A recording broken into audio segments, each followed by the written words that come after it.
Un homme peut avoir une belle apparence et nous pouvons le juger avec notre expérience de manière positive.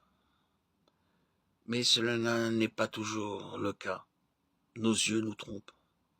Nous pouvons voir cet exemple avec Samuel, qui était un prophète de Dieu, 1 Samuel 16, 7, et qui considérait Eliab, le fils aîné d'Ishaï, comme futur roi, alors que Dieu l'avait rejeté.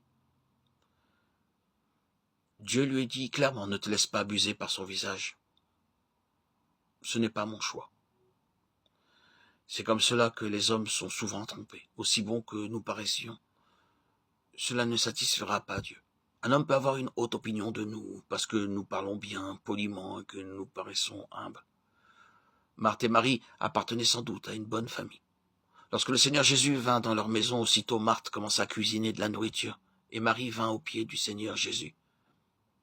Quelle belle famille c'était, très généreuse, gentille, aimante, et très hospitalière, et par-dessus tout, une famille craignant Dieu.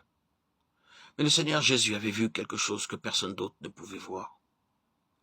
À moins qu'un homme ne devienne entièrement nouveau, il ne peut recevoir l'amour, la puissance et la grâce de Dieu. Ainsi, le Seigneur Jésus-Christ vint à Béthanie pour qu'il voie d'abord leur vraie condition intérieure. Ce n'est qu'ensuite qu'il pourra les bénir. Patiemment et tendrement, il vint à Béthanie jusqu'à ce qu'il trouve un changement dans la famille entière.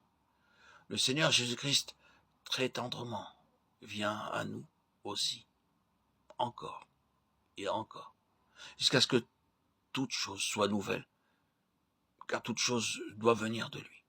Et tout cela vient de Dieu. 2 Corinthiens 5, 18. Si quelqu'un est en Christ, il est une nouvelle créature. 2 Corinthiens 5, 17. Tout ce que nous sommes, tout ce que nous faisons, possédons ou acquérons doit venir de Dieu.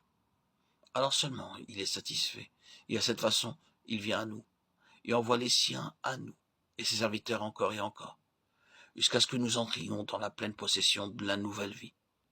Alors notre oui devient un oui, et notre non devient un non, et chacun de nos pas sera contrôlé par lui. Cela prend du temps, mais le Seigneur connaît toutes nos difficultés et très tendrement vient à nous, toujours à nouveau. Au début, il n'est pas fait mention de Lazare, évidemment, il n'était pas directement intéressé. C'était un homme très bien, il n'y avait rien à dire contre lui, car il était honnête et travailleur, ainsi qu'un bon frère. Nous savons cela parce que Marthe et Marie pleuraient beaucoup sur lui quand il mourut.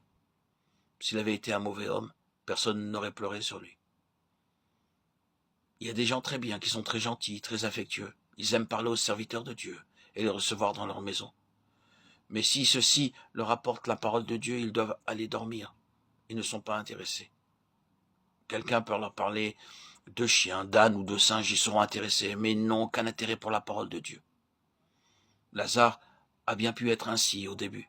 Peut-être ne s'intéressait-il pas ou n'aimait-il pas la parole de Dieu et partait-il habilement quelque part ailleurs quand le Seigneur Jésus-Christ venait dans la maison.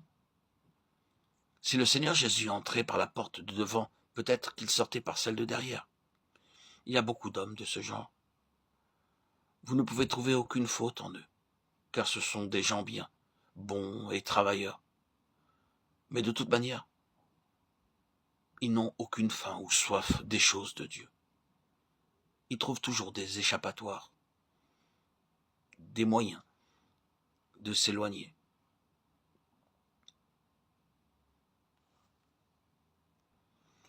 De tout ce qui concerne les choses du ciel. Leur regard est tourné vers le sol, les choses de ce monde. Ils n'ont aucun intérêt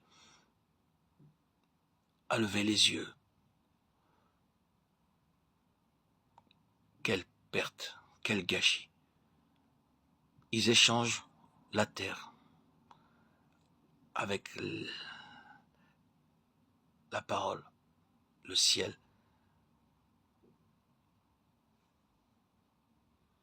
Ils ne pourront donc pas changer, devenir de nouvelles créatures, rester en Christ et vivre en Christ.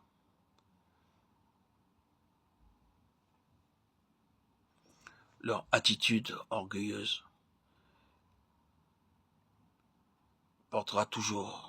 ils porteront toujours leur regard vers le sol et refuseront de rencontrer Dieu.